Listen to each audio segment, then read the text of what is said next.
যখনই আমি আর আমার বন্ধুরা মাটি টাচ করলাম, আমরা অফিসিয়ালি এখানে আগামী 7টা দিন কাটাতে চলেছি। বাবারে, এটা আমার জীবনে করা সবথেকে ভয়ঙ্কর জিনিস। প্রথমত, আমাদের এখন এখান থেকে অনেকটা দূরে যেতে হবে। কেন? যদি ঝড় বৃষ্টি হয় তাহলে এই পুরো জায়গাটা জলে ভরে যেতে পারে, আর সমুদ্রের মতো ঢেউ এসে সবাইকে ভাসিয়ে নিয়ে যেতে পারে। সেই জন্য আমাদের আরো ভিতরে যেতে হবে একটা বেস ক্যাম্প বানানোর জন্য। ভাই এটা পুরো পাগলাম। এটা একটা অন্য জগৎ মনে হচ্ছে। এই কেভ এন্ট্রান্সটা হয়তো দেখতে সুন্দর, কিন্তু দেখে যা মনে হচ্ছে আসলে তা নয়। আর আমরা হয়তো জানি না যে আগামী 7টা দিন আমাদের জীবনের সবথেকে কঠিন সময় হতে চলেছে, সবথেকে বাজে decision.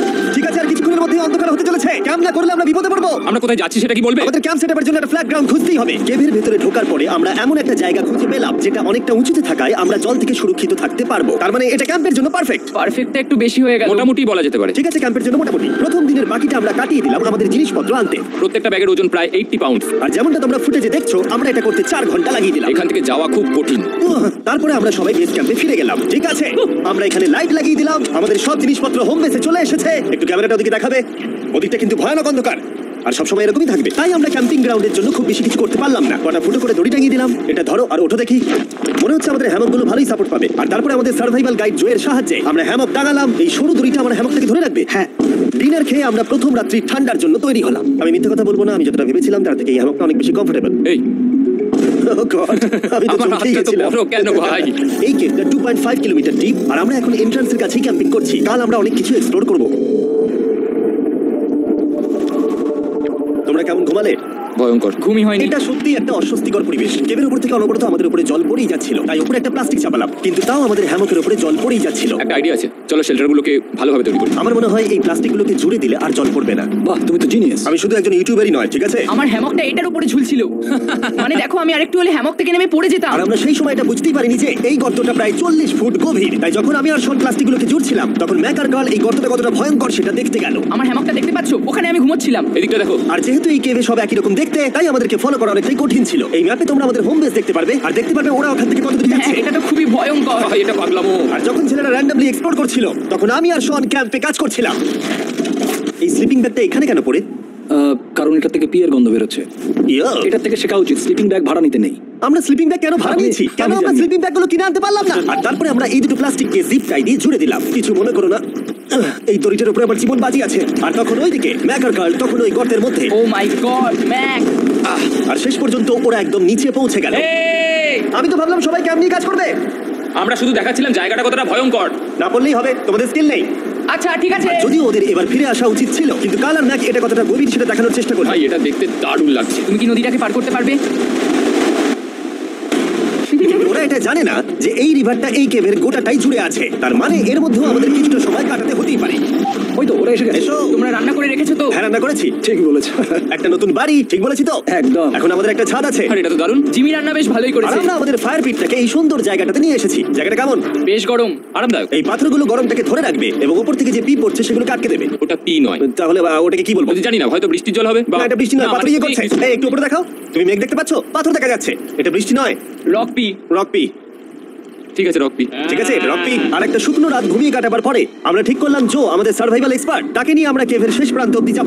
Cave, cave! Cave, cave! Cave, cave. Cave! দেখা যাক আমরা কেভের কতটা গভীরে যেতে পারি। তোমরা কিন্তু মনে রাখবে আমরা সবেমাত্র কেভের এন্ট্রান্সের দিকেই আছি, আর আমাদের ইচ্ছা এই কেভের শেষ প্রান্ত অব্দি যাওয়া, অবশ্যই না মরে গিয়ে। ও মাই গড, এটা তো খুবই স্টিফ। আরে এটা তো সবে শুরু।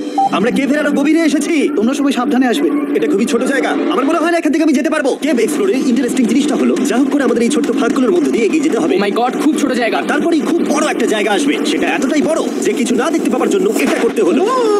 ও মাই গড। এবার আমি সব দেখতে পাচ্ছি, এটা দুর্দান্ত। এটার তো অনেক আলো। ভাই জায়গাটা কতটা সুন্দর দেখো। বাপরে কি আলো, আমি তো তাকাতেই পারছি না। আমি তো অন্ধ হয়ে যাবো মনে হচ্ছে। এ বাবা, এটা কি হলো? আমরা বোধহয় ঠিক মতো এটাকে ব্যবহার করতে জানতামই না। চলো এগিয়ে যাই। আর তাই আমরা এগোতে থাকলাম। এই যে এই জায়গাগুলো, এগুলো খুব ভালো ধরার এখানে? জায়গা। এগুলো ধরে এখান থেকে পা ঘুরিয়ে চলে আসতে পারবে। এইখানে কি? একদম পারফেক্ট। জো সব থেকে ভালো কেভ গাইড। এভাবে কেউ গাইড করতে পারবে না। ঠিক আছে, এইবার ব্যাপারটা ইন্টারেস্টিং হবে। কি? এটা কি? এখান থেকে আমাদের ওয়েট শুট পরে সাঁতার কেটে যেতে হবে। গতকাল ম্যাক আর কার্ল এটা নিয়ে মজা করছিল, কিন্তু এই কেভে আমাদের পরের অ্যাডভেঞ্চারটা ছিল একটা প্রায় জমে যাওয়া নদীর মধ্যে। ও মাই গড, এটা তো পাগলামি! তার মানে আমাদের ওয়েট শুট পড়তেই হবে যাতে আমাদের হাইপোথার্মিয়া না হয়। আমরা এটা কেন করছি? এই এক্সপেরিয়েন্সটা তো জীবনে একবারই হবে। এটা করলে হয়তো আর নাও বেঁচে থাকতে পারি। আমাদের এই কেভের শেষে পৌঁছতে হলে আমাদের এই নদীর মধ্য দিয়ে, এই ছোট্ট ফাঁকগুলোর মধ্য দিয়ে সাবধানে ধীরে ধীরে এগিয়ে যেতে হবে। আস্তে আস্তে নামো, স্রোতের কারণে পা পেছনে টানতে পারে। ঠিক আছে, আমি তাহলে নামছি। তুমি ওই দেয়ালগুলো ধরে ধরে এগোতে থাকো আস্তে এটা তো আস্তে। খুব ঠান্ডা।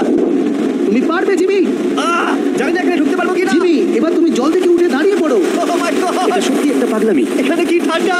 যখন তোমরা খুব ঠান্ডা জলের মধ্যে থাকবে তখন একটা পাথরকে ধরে এগিয়ে চলা খুব কঠিন হবে। ও মাই গড, এটা সত্যি পাগলামি! ব্যাড গড, চলে আসো! আমার ভয় লাগছে। চলো চলো পারবে, এগোতে থাকো, পেছন দিকে তাকিও না। একবার দেখো আমরা কি করছি। কিন্তু এই বাধাগুলো এতটা কঠিন ছিল না সামনে যা আসতে চলেছিল তার তুলনায়। আমরা পেরেছি। কেভ কেভ কেভ এই, একটা কথা শোনো, আমরা 10% আসিনি। তার মানে এখনো আমরা শুধুমাত্র সার্ফেসেই রয়েছি, আর শেষ প্রান্তে পৌঁছতে হলে আমাদেরকে আরো 2 কিলোমিটার যেতে হবে। যেরকম তোমরা দেখতে পাচ্ছ এখানে 24x7 বৃষ্টি হয়, তাই আমি একটা আড্ডা মারার জায়গা তৈরি করেছি যেখানে আমরা কেউ ভিজবো না। আমি ভাবছি আমি যদি এটা না বানাতাম তাহলে কি হতো। আমি নিশ্চিত যে ওদের একটা ভেজা পাথরের উপর শুতে হতো। আমাদের ক্রমাগত এগিয়ে যেতে হবে এবং শরীরটাকে ভিজে রাখতে হবে। ঠিক আছে। নইলে আমাদের শরীরের তাপমাত্রা কমে যাবে। এটা কঠিন কেন? সব থেকে বাজে ব্যাপার হলো আমরা যতটাই দিকে এগোবো ততটাই আমাদের পিছন দিকে ক্যাম্পে ফিরতে হবে।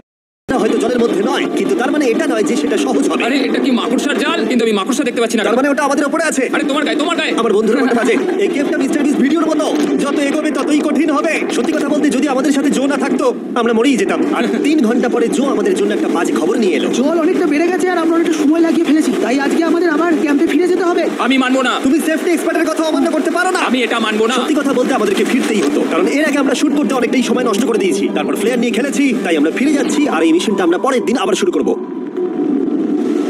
শন, আমরা এসে গেছি। আরে তুমি এখানে কি করছিলে? এখন তোমরা কেউ ভিজবে না। আমি তো জানতামই না এই লাইটগুলো আমরা এনেছি। এগুলো দারুণ লাগছে তাই না? দুঃখের বিষয় আজকে আমরা মাত্র 20% এগোতে পেরেছি, কিন্তু বিশ্বাস করো আমরা শেষ পর্যন্ত অবশ্যই যাব আগামী কয়েকদিনের মধ্যেই। আমার মনে হয় কোনোদিনই হবে না। আমরা ডে 4টা রেস্ট নেব আর ডে 5 চেষ্টা করব এই কেভের শেষ অবধি যাবার। দেখা যাক কি হয়। ডে 3 তে মজা হলো, কালকে আবার দেখা হচ্ছে। আর কেভের ভিতরে 3টে খুব বাজে রাত কাটাবার পরে পরের দিন সকালে আমাদের মাথায় শুধু একটাই কথা আসছিল, আমার একটা হট শাওয়ার চাই, তবে আমি এখন একটু শান্তি পাবো। ও এখন শাওয়ার পেলে কিন্তু দারুণ হয়। আমি চান করিনি প্রায় 3-4 দিন হয়ে গেল। তোমরা নিশ্চয়ই জানো কেভের মধ্যে শাওয়ার করা সম্ভব নয়। আমাদের অনেকটা পথ হেঁটে সাবধানে আগের রিভার বেডের কাছে পৌঁছতে হলো। Oh my God! আমি আমার ব্রেনকে ফিল করতে পারছি। আমি এভাবে ব্রেনকে ফিল আমার করিনি। কপালটা জমে গেল পুরো। চলো ড্রোন দিয়ে মাথার চুলগুলো শুকিয়ে নি। এদিকে এসো ড্রোন। ও দাঁড়াও দাঁড়াও দাঁড়াও, এটা কিন্তু কাজ করছে। হ্যাঁ দারুণ কাজ করছে। ড্রোন থাকতে হেয়ার ড্রায়ারের কি দরকার? আর চুল শুকানোর পর আমরা জয়ের সাথে জার্নির প্ল্যান করতে বসলাম। এটা কি জো? এটাই কেভের ম্যাপ। আগেরবার আমাদের থামতে হয়েছিল কারণ জল খুব জোরে বইছিল। এখন বৃষ্টি কম হচ্ছে, তাই কালকে আমরা নিশ্চয়ই এই কেভের শেষে পৌঁছে যাব। এটা ভয়ঙ্কর হতে চলেছে। প্রথমে আমাদের কালকে যেখান দিয়ে গেলাম সেখান দিয়ে আগে যেতে হবে। জলের মধ্যে ঝাঁপ দিতে হবে এবং পাথর দেখে হাঁটতে হবে। এগুলো সবকটা আমরা যদি পার করতে পারি তাহলে আমরা গ্লো ওয়ার্ম চেম্বারে পৌঁছে যাব। কেমন দেখতে তুমি সেটা বলো না, আমি তোমাদেরকে সারপ্রাইজ দিতে চাই। আমার মনে হয় আমরা পারবো। ওইসব বাদ দাও, আমরা ঠিক কালকে পৌঁছে যাব। কালকের প্ল্যান আমরা চক আউট করে নিয়েছি। আমরা রেস্ট করছি আর ফেস্টিভ্যাল স্মোর্টস খাচ্ছি আমাদের এনার্জি রিগেন করতে। সবাইকে চিয়ার্স। জো এই প্রথমবার ফেস্টিভ্যাল ও, স্মোর্টস দারুণ। খাচ্ছে। জো সত্যি কথা বলবে। এটা দারুণ, তাহলে ভালো লাগলো? এটা দারুণ লেগেছে। আমরা এই চকলেটটা আগে কেন বের করিনি? এটা এমনি চকলেটের থেকে 10 গুণ ভালো খেতে। সত্যি কথা বলতে তোমরা যদি ফেস্টিভ্যালের সাথে স্মোর্টস ট্রাই না করে থাকো তাহলে তোমরা মিস করছো। কালকে আমরা পুরো কেভটা এক্সপ্লোর করব, দেখা হচ্ছে। তাই আমরা ভালো করে ঘুমানোর চেষ্টা করলাম আর কালকের প্রিপারেশন নিলাম কেভের শেষে যাওয়ার জন্য। আমরা আমাদের জীবনের সবথেকে ডেঞ্জারাস জার্নি করতে চলেছি। ডে 3 অভিজ্ঞতা মাথায় রেখে আমরা কম শুট করেছি যাতে আমরা সামনের দিকে তাড়াতাড়ি এগোতে পারি। জলটা খুব ঠান্ডা। হ্যাঁ, আগের দিনের মতোই খুব ভালো। এই তো, আর যাতে আমরা সবাই বেঁচে ফিরতে পারি তাই জো ছাড়াও আরেকজন সার্ভাইভাল এক্সপার্টকে আমরা নিয়ে এসেছিলাম। এখানে আমরা ডে 3 তে আটকে গেছিলাম। এখন আমরা কি করব? এবারে আমরা অনেক তাড়াতাড়ি এসেছি। আমাদের পিছনে ঘন অন্ধকার, কোথায় যাব? এই রাস্তাটা অনেক সরু এবং হ্যাঁ। স্রোত প্রচুর বেশি, তাই আমরা দেয়ালগুলো ধরে ধরে আস্তে আস্তে এগোবো। এই যে এইভাবে। ও হ্যাঁ, God! এই রকটায় জাম্প করো। কয়েকটা ভালো পাথর আছে যেগুলোকে তুমি ধরে এগোতে পারবে। আরে এখানটা তো অনেক অন্ধকার। আমি আর পা পাচ্ছি না। আমি এখন মাটিতে আর পাই পাচ্ছি না। যেহেতু আমরা মাটিতে পা পাচ্ছিলাম না, তার মানে যদি আমরা পাথর ছেড়ে দিই তাহলে এই জলের স্রোত আমাদেরকে ভাসিয়ে নিয়ে যেতে পারে। জো আমরা কি করব? আমি এটা ধরে এসেছি, তুমি এটা ঠিক আছে, ধরো। আমি তো দেখতেও পাচ্ছি না কোথায় যাচ্ছি। জো স্রোত আমাকে ভাসিয়ে নিয়ে চলে যাচ্ছে। আমি তুমি করবো কি করে? পারবে, পারবে। শুধু মুখটা এখান থেকে ঢুকিয়ে দাও, আমি হেল্প করছি। এখানে আমি ঢুকবো? হ্যাঁ, এই গর্তের মধ্যে। এই তো, খুব ভালো। এটা আমার জীবনের সবথেকে বিপজ্জনক অ্যাডভেঞ্চার। আমরা এখন কেভের অনেক গভীরে চলে এসেছি আর এবার আমাদের সামনে প্রথম বড় বাধা। এখানে জলের একটা ঘূর্ণাবর্ত আছে, যদি তুমি এর মধ্যে পড়ে যাও তাহলে তোমাকে একদম নিচে নিয়ে চলে যাবে। মানে আমরা পড়ে গেলে মরে যেতে পারি। হ্যাঁ, মানে আমরা মৃত্যুর সাথে খেলা করছি। এটা এতটা বিপজ্জনক হতে পারে আমি সত্যিই ভাবিনি। খুব ভালো। এই তো, তাহলে কি আমার পায়ে হ্যাঁ, রাখো রাখো। ঠিক আছে, এই তো আমি পেরেছি। এটা আমার ভাবনার থেকেও বেশি কঠিন ছিল। এই নদীটা কতটা শক্তিশালী এই গোটা কেভটাকে তৈরি করেছে। কিন্তু মজার ব্যাপার হলো আমরা পাথরের মতো শক্তিশালী নই। আমি শুধুমাত্র মানুষের মতোই শক্তিশালী। সৌভাগ্যবশত কাল এই অ্যাডভেঞ্চারে লিড করেনি, তার বদলে আমরা একজন অ্যাভেঞ্জার জোকে পেয়েছি। ও কতটা এক্সপার্ট তার প্রমাণ হিসেবে বলতে পারি। সে লিটারালি কতটা ওপর থেকে আমাদেরকে নদীতে ঝাঁপ দিয়ে দেখালো। ও মাই গড, এটা পাগলামি। কে বললো এটা পাগলামি? এটা তো আমার কাছে খুবই সহজ। আমি এটা করব। তুমি কোনোভাবেই এটা করতে পারবে না। আরে কি বলছো নাকি তুমি? আমি এক্ষুনি করতে চাই। চলো যাচ্ছি Joe. God speed back. Jimmy আমার সাথে যা যা করেছে তার কাছে এটা তো কিছুই নয়। 3, 2, 1 তুমি করবে? না, আমরা না এগুলো শেষ পর্যন্ত যেতে পারবো না।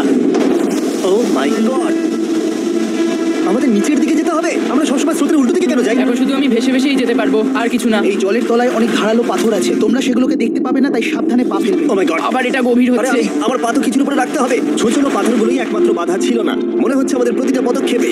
ও, ভাই আমি কিচ্ছু দেখতে পাচ্ছি না, এটা খুব ভয়ঙ্কর। কেপটা আরো অন্ধকার হয়ে আসছিল এবং আরো শুরু। আর তখন আমরা জানতাম না যে আমরা ফিনিশ লাইন অব্দি পৌঁছতে পারবো কিনা।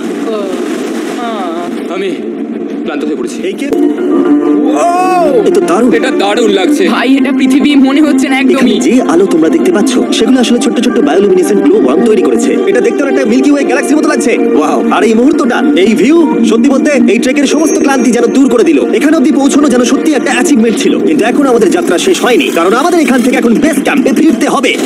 আজকে ডে 6 হতে চলেছে, এখনো ওরা আসেনি আর আমি খুব ক্লান্ত। আমার মনে হয় না আমি ভালো করে ঘুমোতে পারবো, ওদের জন্য খুব চিন্তা হচ্ছে। এই ট্রিপটা অনেকটাই সহজ ছিল কারণ আমরা স্রোতের সাথে ভেসে ভেসে যাচ্ছিলাম। আর যেহেতু তোমরা এই ট্রিপটা দেখেছো তাই আমরা এটাকে স্কিপ করলাম। কিন্তু সত্যি বলতে এই জার্নিটা অনেকটা বেশি সময় নিল, কারণ আমরা ক্যাম্পে পৌঁছানোর আগেই 6 নম্বর দিন চলে এলো।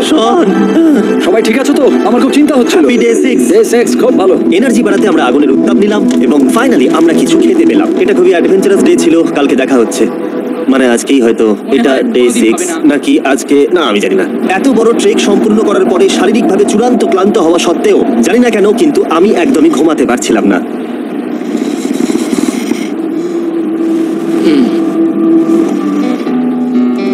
আমি 7 দিন সলিটারি কনফাইনমেন্টে কাটিয়েছি, কবরে কাটিয়েছি, 7 দিন রাফটে থেকেছি। কিন্তু সত্যি কথা বলতে এটা সবার থেকে বেশি কঠিন ছিল, কারণ সব সময় ভিজে, ঠান্ডা, প্রত্যেক মুহূর্তে এই পাথরগুলো শরীরে ব্যথা দিচ্ছে। বেশিরভাগ সময়টাই এই কেপটা দুঃস্বপ্নের মতো ছিল। কিন্তু তোমার আর আমার মধ্যে জিমি! ইয়ো! গার্ড, আমাকে দেখতে পাচ্ছ? এটা পৃথিবীর সবথেকে উজ্জ্বল টর্চ। মজার মুহূর্ত অনেক ছিল। মাটির নিচে 300 ফুট গভীরে অভিযান চালানো থেকে আমাদের সবাই মিলে হ্যামক নিয়ে হাসাহাসি করা, সবকিছুই অভিযানের অংশ ছিল। যেহেতু আমাদের সঙ্গ দারুণ, চলো তিমির মতো আওয়াজ করো। তাই এই ভিজে, ঠান্ডা, পাথুরে অদ্ভুত কেভের ট্রিপটা বদলে গেল আমাদের জীবনের সব থেকে সুন্দর মুহূর্তে।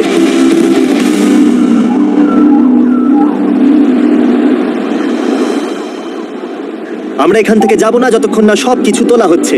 আর আমি সবকিছু বলেছি মানে সবকিছুই। চলো এবার বেরোনো যাক। আর যখন আমরা মাউথ কেভে আবার ফিরে এলাম, ভাই ওপরটা দেখতে দারুণ লাগছে। তখন জয়ের জন্য একটা সারপ্রাইজ ছিল। বেরোনোর আগে জো, আমরা তোমার কাছে কৃতজ্ঞ। তাই এই নাও $50,000 নিউজিল্যান্ড ডলার, 10,000 করে প্রত্যেক জনের প্রাণ বাঁচানোর জন্য। Oh my God, thank you so much Jimmy. Thank you, love you